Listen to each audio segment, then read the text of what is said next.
Buenas tardes, queridos amigos. Soy Carla Díaz. Este es mi canal Investigando la Historia y estamos nuevamente con nuestro invitado favorito, el doctor Marco Almanza. ¿Cómo estás, Marco? Mucho gusto. Muy buenas, Carla. Muchísimas gracias por la nueva invitación a tu canal y yo encantado de estar aquí contigo y con todos los que nos escuchan y nos ven. Es que como es Semana Santa, para hablar de temas de Semana Santa donde están muy involucrados los romanos, ¿quién más que el doctor Marco Almanza para invitar a que nos deleite con información histórica? Así que esta charla es para hablar del tema de la crucifixión. Sabemos como práctica romana, entonces hay como varias dudas, incluso una muy importante porque hay una persona que desinforma mucho en las redes sociales respecto a este tema de la crucifixión, pero partimos por la primera pregunta, querido Marco. ¿En qué periodo se utiliza la crucifixión por parte de los romanos? Bueno, hay que tener en cuenta que los romanos no son los primeros que hacen el uso de este castigo, ¿no? de lo que es la crucifixión, ¿no? Tenemos que remontarnos un poco a ese siglo VI antes de Cristo, ya en época siria, y que en ese momento tenemos constancia de que incluso se empalaba a los reos, ¿no? En ese primer inicio, antes de lo que es la propia crucifixión, ¿no? en la cruz.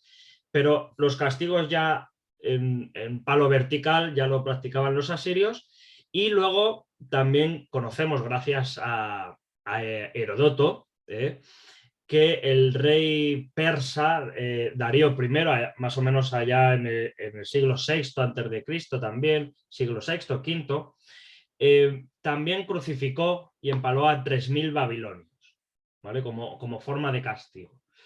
Entonces, este tipo de actos luego también fue adoptado cuando lo conoció el propio Alejandro Magno en el siglo IV antes de Cristo, ¿no? Sobre todo cuando hace un castigo tras el asedio de Tiro, en la zona de Fenicia, que conoce precisamente lo que es el castigo de la crucifixión, porque los fenicios también a su vez lo practicaban, ¿no? Heredado del mundo asirio-babilónico, y que los propios cartagineses, como herederos, ¿no? Y como una rama principal de los fenicios, también practicaban. Y además los cartagineses lo que hacían era crucificar en el momento de las guerras púnicas, sobre todo de la primera y de la segunda, más o menos 264-202 a.C., lo que hacían era crucificar a romanos, ¿no? Cuando evidentemente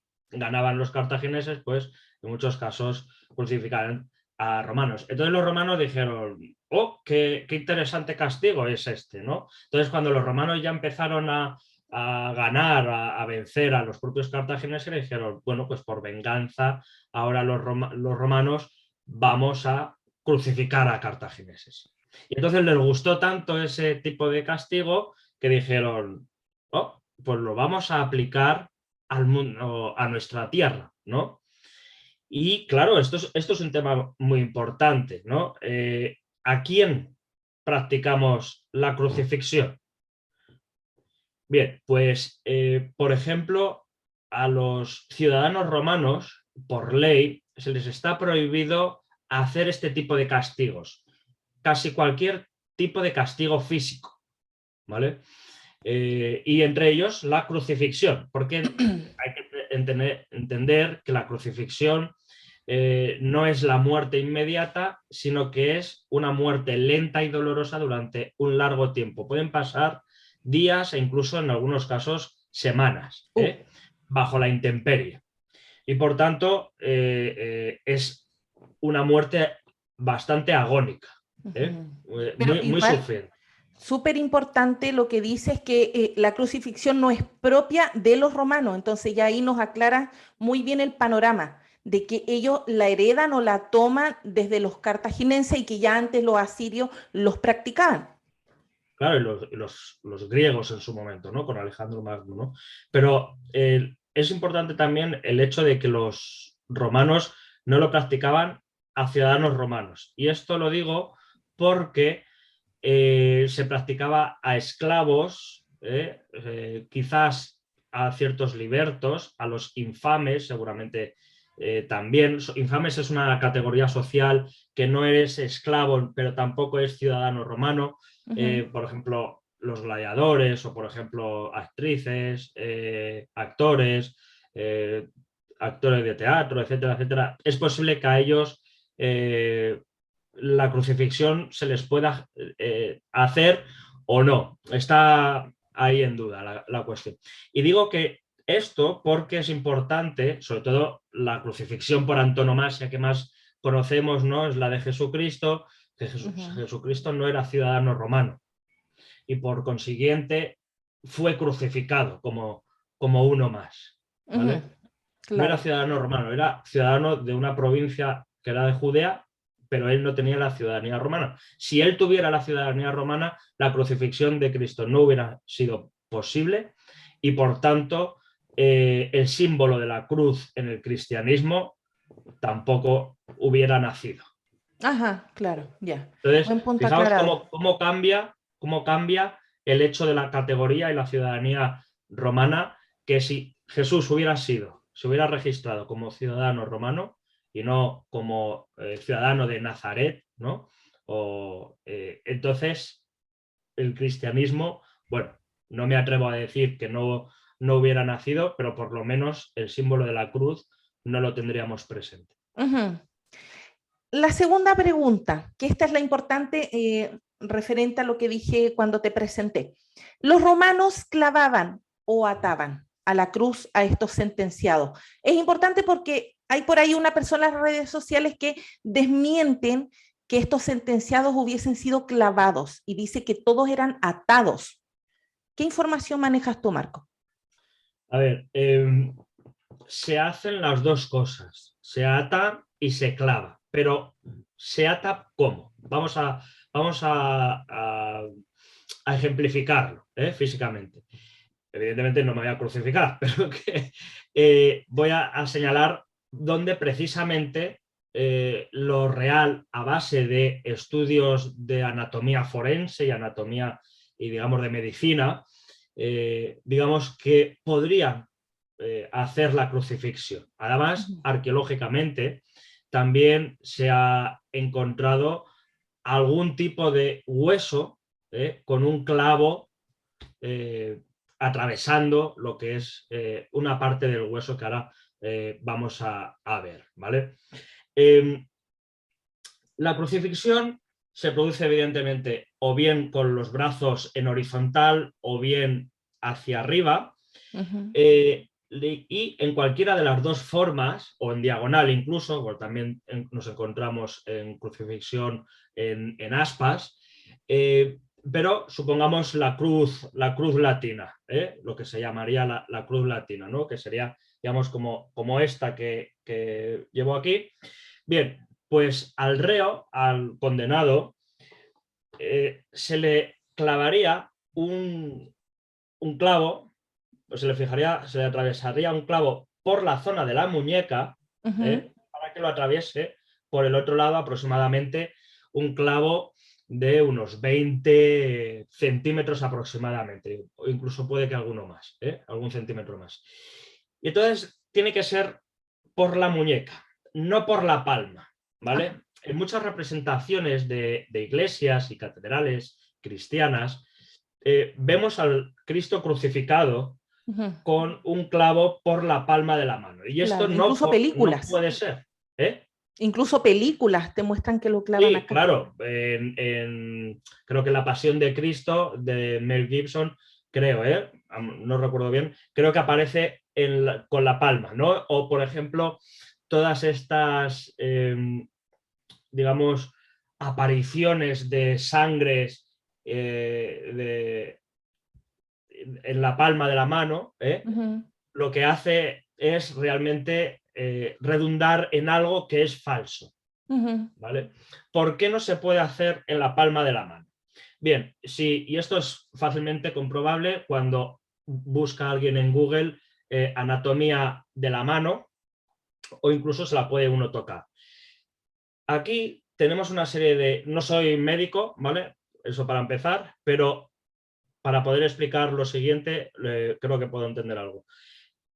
Si clavamos un hierro aquí, que nos lo atraviese, aquí tenemos una serie de huesos que llevan hacia los lados. Son unos huesos relativamente débiles y que evidentemente si nos lo clavan aquí y tenemos todo el peso o parte del peso del cuerpo, esta parte de aquí se empieza a abrir. ¿Vale? Un anatomista o un médico forense, un médico lo explicará y dirá mejores términos que yo. Pero se abre en este caso. Por tanto, el reo caería por su propio peso. ¿Vale?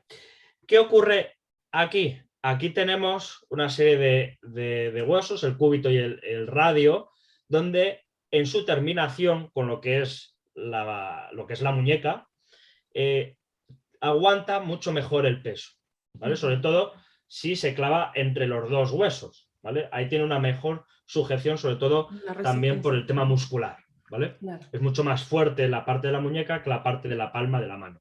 Ya digo que esto un doctor en anatomía lo fija, digamos, lo explica mejor con una terminología exacta, ¿vale? Pero nos vamos a los tobillos, ¿no? En los tobillos, la palma, digamos, lo que es la planta del pie, ¿no? La zona plantar del pie, ocurriría 3/4 de lo mismo que la palma de la mano. Por eso la introducción del clavo se hace por la zona cerca del tobillo. Por tanto, que es, digamos, también tan fuerte o más o menos como la zona de la muñeca. Entonces, por ahí es por donde atravesaría el clavo, ¿vale? Digo, 20-30 centímetros de largura de ese clavo para que a la hora de atravesar la palma, atravesar el tablón de madera, se pueda doblar por el otro lado para que no se caiga, ¿vale? Lógicamente, para, digamos, reforzar lo que es el clavo, ¿no? O la introducción del clavo, ¿sí? Por aquí, lo que se hace también es atar las muñecas, ¿vale? Se atan las muñecas para que se fijan. Y esa cuerda, además, recibe un nombre concreto, se llama supedaneum y, por tanto, reforzaba que el propio reo no apoyara todo el peso en los clavos. Claro. ¿Vale? De tal forma que el clavo pueda sujetar, pero sobre todo por una cuestión muy lógica, pero también muy dolorosa, y es que las personas, todo peso, tiende a irse hacia adelante, en este caso, porque por detrás tiene el tablón, por tanto, para evitar que se vaya hacia adelante y se atraviese la punta del clavo por aquí, aunque le duela, pero vivirá si se cae, se le ata, ¿vale? Para que no se caiga. Y en los pies lo mismo. ¿Eh? En los pies es lo mismo, también los atan.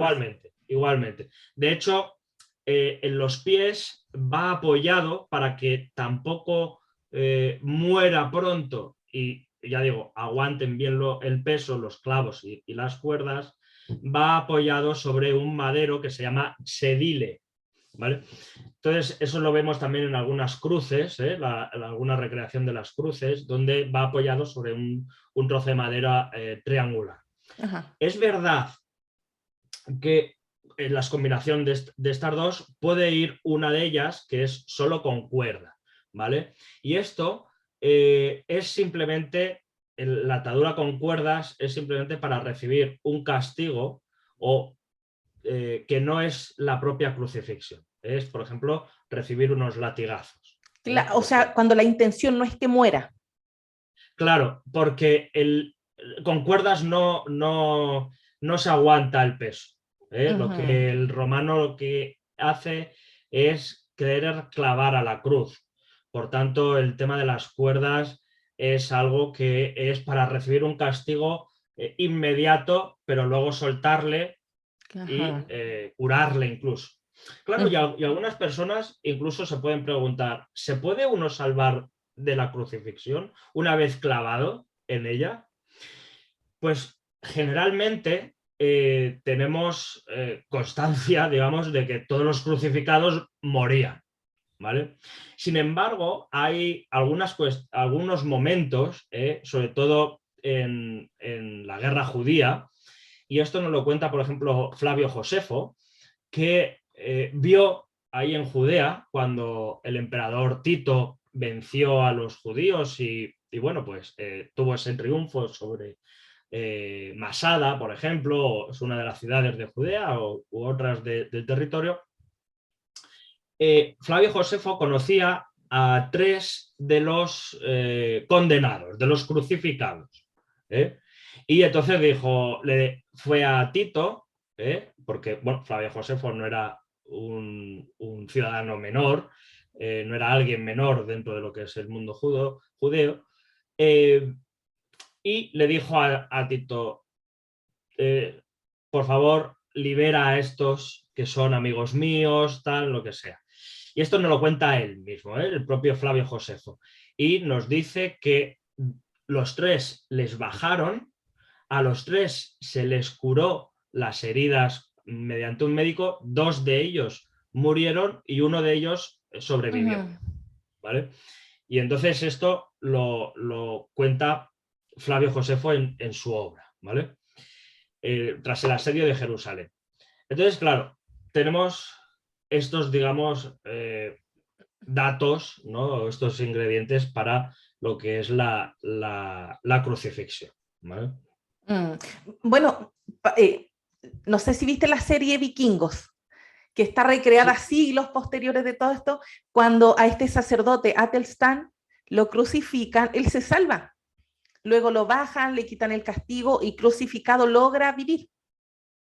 claro. La crucifixión es algo que incluso después de Roma se practicó también. Ujú. ¿Pero para quiénes? Para todas las personas que fueron, digamos, ejecutadas, que fueron perseguidas por brujería, que a la vez también se las colgaba. Ajá. Lo que pasa que es verdad que la crucifixión, y esto es algo que hablamos en el vídeo del Coliseo, la crucifixión es algo que fue quitado por Teodosio. Ya estamos hablando de finales casi del siglo IV después de Cristo, porque la crucifixión hacía honor a la muerte de Cristo y por tanto no era bueno el hecho de repetir Ujú. esa imagen, ¿no? Pero los romanos hicieron, a lo largo de todo este tiempo de la historia, hicieron crucifixiones, a todos aquellos que no eran ciudadanos, y se crucificaba a aquellos que habían cometido un delito contra el Estado o contra alguna persona, siempre y cuando esa otra persona que recibía el daño era ciudadano romano, Ujú. ¿vale?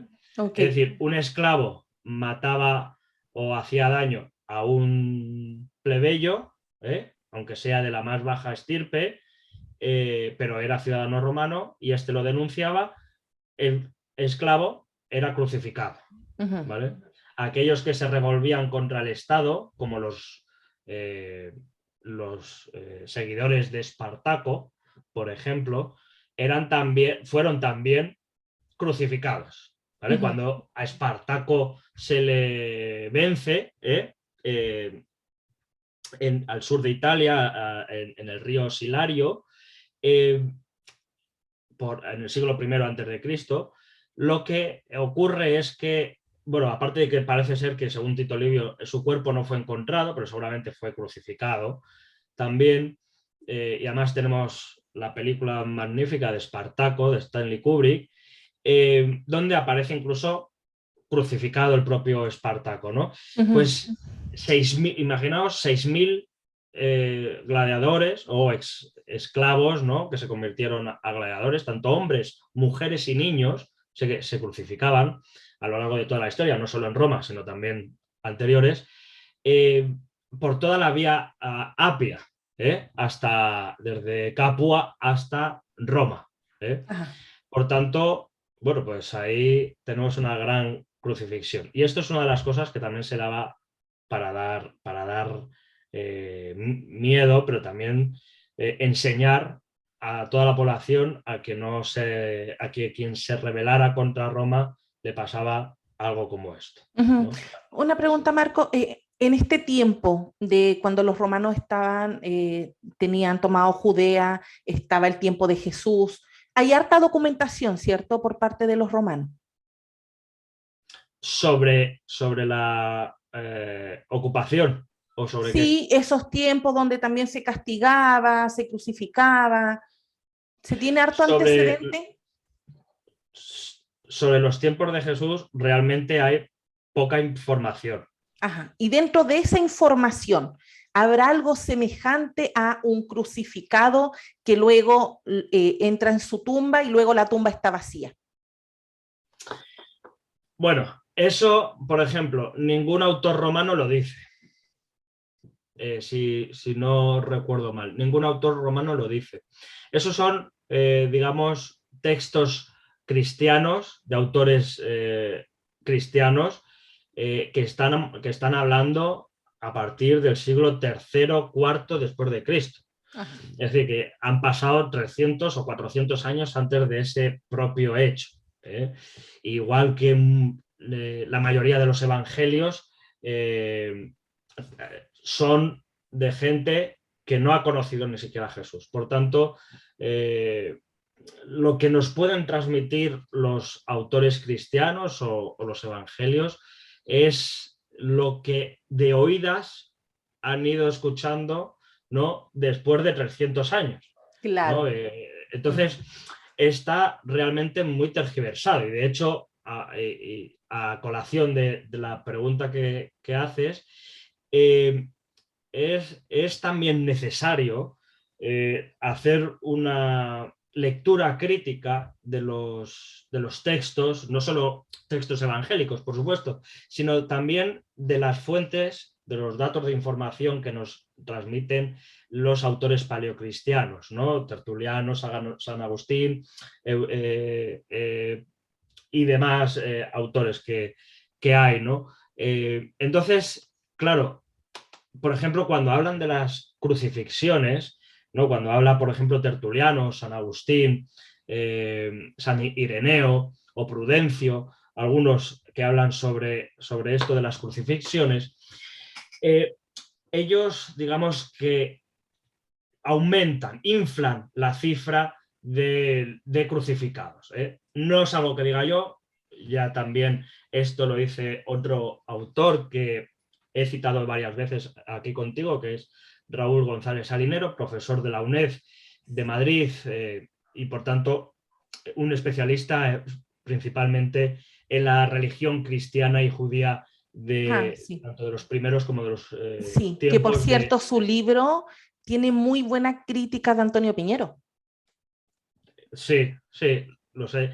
Sí, porque, bueno, es un autor especialista en esto, da unas fuentes muy fiables, da una interpretación muy acertada y una de las cosas muy acertadas, y es una de las cosas que yo sigo mucho de él, además tengo la fortuna de conocerle en persona y hablar con él, es el tema de la desmitificación, esto de las crucifixiones, pero también de estos martirios, estos aumentos de las cifras, ¿no? Este inflado, ¿no?, de las cifras. Y por supuesto, la crucifixión, ya digo, se hace independientemente de la creencia, los castigos se hacen independientemente de la creencia religiosa a la que tú profeses, y por supuesto a lo que se hace castigo es a quien comete un delito. Claro, mucha gente, y perdona que me extienda en esto, Carla, mucha gente puede preguntar, claro, pero es que el delito de no sacrificar al emperador puede conllevar una crucifixión. Bueno, sería una buena pregunta, es una buena pregunta. Y en este caso, lo que nos cuentan las fuentes al respecto es que el no cometer el sacrificio hacia un emperador, ¿no? O estar presente o dar un dinero, no es condición sine qua non para hacer una crucifixión, para castigar a una crucifixión. Primero, porque el que está ahí, y aunque no hagas sacrificio al emperador, hemos dicho antes que era muy importante, que es que eres ciudadano romano. Entonces, a partir de ahí tienes cierta, digamos, protección, ¿no? Digamos, un aforamiento que se podría denominar. Entonces, en ese caso no te pueden crucificar, ¿vale? ¿A quién crucificarían? A los esclavos. A eso sí, pero no por su fe religiosa, insisto, sino por otras cuestiones, ¿vale? A lo mejor la excusa puede ser que por no sacrificar al emperador en honor a la salud o al Estado, te pueden crucificar porque eres esclavo. No voy a poner la mano en el fuego de que eso no se pudiera producir, ¿vale? Pero no es la norma general. Por tanto, la cantidad de crucificados es mucho menor, sean cristianos o no, que lo que nos cuentan las fuentes paleocristianas. Además, en muchos casos, y esto también lo conocemos por fuentes y además, curiosamente, arqueológicas también, que todos aquellos que eran cristianos, todos aquellos que eran cristianos y que no habían sacrificado en honor al emperador, podían hacer como un acto, lo que se llama un acto de subterfugio, que era bien por soborno o bien por haber participado levemente, recibían una cartilla que se llama libela, o los libela, o libellum, que además en Egipto y en la zona oriental se nos ha conservado incluso alguno de ellos.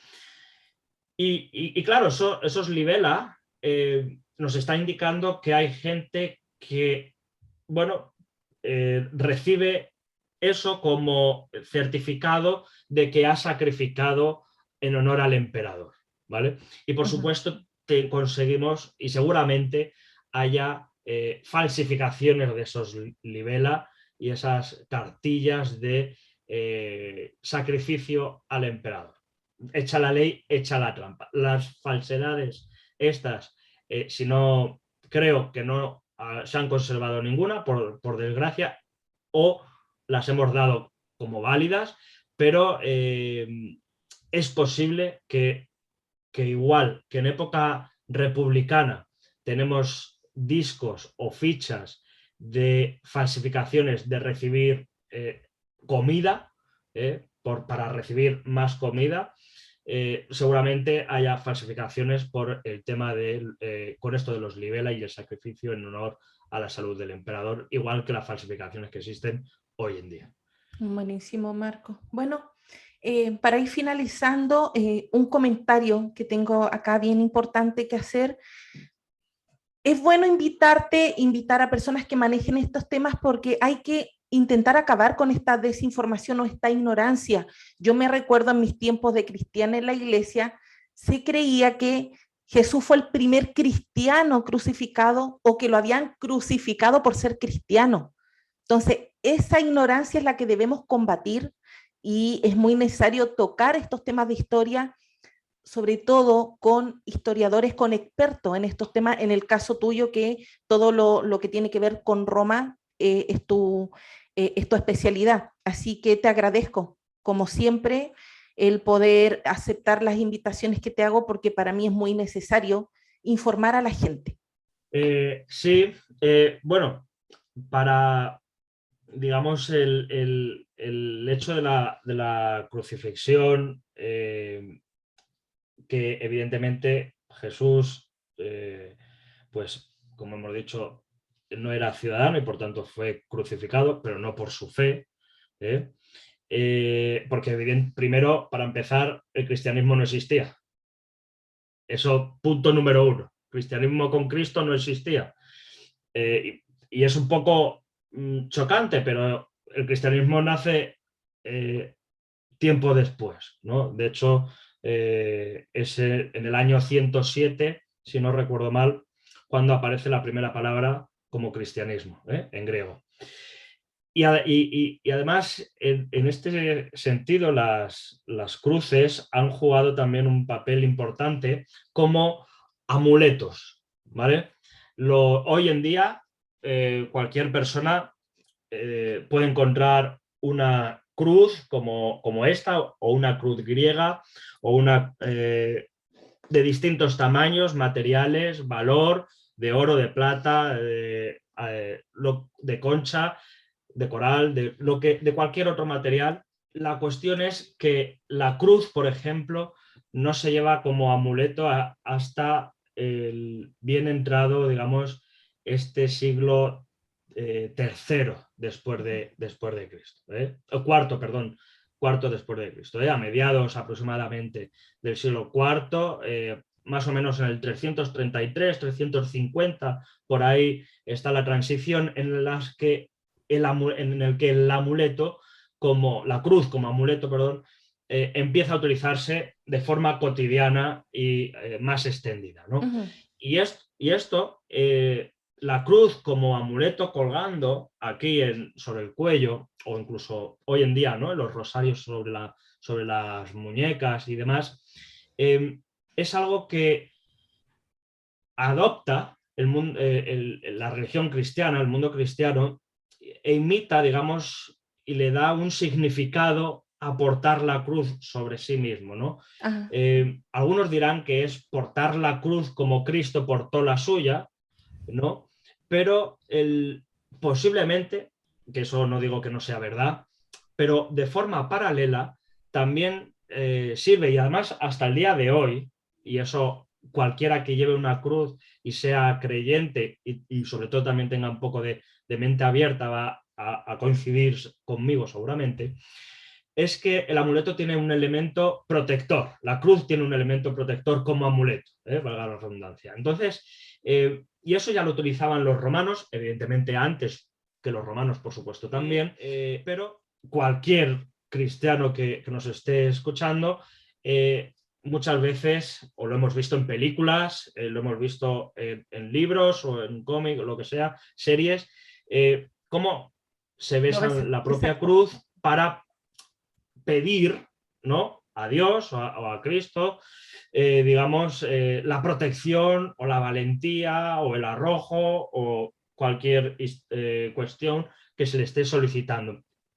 Le está dando el valor, es una forma de dependencia, ¿no?, emocional hacia una divinidad, y que los romanos, paganos, considerados paganos, lo hacían igualmente pues con un fascinus, con un falo, con una figa, ¿no?, o con cualquier otro amuleto protector. ¿No? Y esto Pero del amuleto mágico, la cruz como amuleto mágico, también lo ha tratado mucho la doctora Ana María Vázquez hoy. Es sí, fascinante este tema, cómo los cristianos no se dan cuenta que cargan una cruz y que es un amuleto protector. totalmente, totalmente. Y ya prometo terminar, porque veo que hay gente que dice, ¿y de dónde se saca este hombre los datos, no? Pues para sobre todo el tema cristiano, ¿no? Que hay, bueno, pues hay mucha gente que lógicamente duda de lo que hablo yo, ¿no? Bueno, pues una de las cosas, una de las obras es obras, por ejemplo, de Raúl González Salinero, cualquiera de ellas, sobre todo las que hablen sobre el primer judaísmo y sobre todo también las que hablen de los primeros años del cristianismo. Y bueno, hay publicaciones suyas abiertas también por internet, así que ahí hay varias. Luego también Guénon, lo que es el simbolismo de la cruz, también está en español. Luego Hastings, del 2005, la crucifixión. También tenemos a Rodríguez Peinado, la crucifixión, también como un elemento de análisis sobre la crucifixión. Uh -huh. Y Zaferis lo que habla es precisamente sobre la evidencia arqueológica de la crucifixión, ¿vale? Precisamente lo que hemos hablado de por la muñeca o por la palma o el tobillo, la palma del pie, muestra, digamos, arqueológicamente cómo podría ser una crucifixión. ¿Vale? Excelente, Y bueno, querido. nada más que darte las gracias y nada, para otra cuestión, para cualquier cuestión del público, estoy a su entera disposición y a la tuya, por supuesto que también, evidentemente. Gracias. Muchas gracias, mi querido Marco. Entonces, nos despedimos de la gente, esperando que este video les guste muchísimo. Siempre en cada video con el doctor Marco Almanza, su libretita de notas para apuntar distintas fechas, distintos antecedentes, y luego cada uno tiene la responsabilidad de seguir investigando e indagando en estos temas.